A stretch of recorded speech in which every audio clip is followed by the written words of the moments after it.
আচ্ছা, আমরা এখন পড়বো হলো কাজ কাকে বলে। কাজ কি?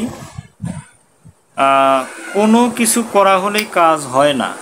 বিজ্ঞানে কাজ একটি বিশেষ অর্থ বহন করে। তার মানে আমরা যে কোনো কিছু করলে যে ওটা একটা কাজ হয়ে যাবে, যেমন একটা দারোয়ান কি করে, বাড়ি পাহারা দেয়, এটা একটা কাজ। কিন্তু না, বিজ্ঞানীর ভাষায় কাজের একটা অন্যরকম একটা সংজ্ঞা আছে। সেটা হলো যে কাজ আসলে বিজ্ঞানে কাজ হতে গেলে দুইটা শর্ত থাকতে হবে। একটা হলো বল থাকতে হবে, আর একটা হলো তার স্মরণ সংশ্লিষ্ট হতে হবে।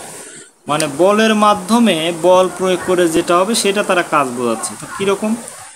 কোনো বস্তুর উপর কোনো বল ক্রিয়া করে যদি বস্তুটির কোনো স্মরণ ঘটায়, মানে কি একটা জিনিসের উপর যখন বল প্রয়োগ করা হবে সেটা অবস্থানের পরিবর্তন হবে, এরকম হলেই তখন আমরা তাকে কাজ বলি।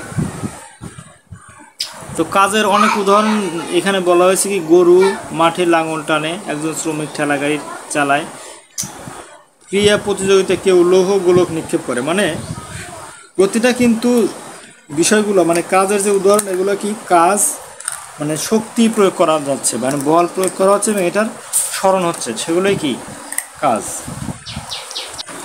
আচ্ছা, এরপর আমরা কি বলবো, শক্তি কাকে বলে।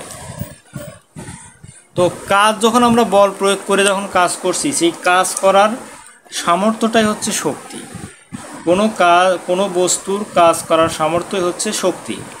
কাজ করা মানে শক্তিকে এক অবস্থা থেকে অন্য অবস্থায় রূপান্তরিত করা। এর অর্থ হচ্ছে বস্তুটি সর্বমোট যে পরিমাণ কাজ করতে পারে তাই হচ্ছে শক্তি। আচ্ছা, এখন কি বলা হয়েছে, শক্তির কোনো দিক নেই। ওকে, তাহলে আমরা কি শিখলাম, কাজ কাকে বলে এবং শক্তি কাকে বলে।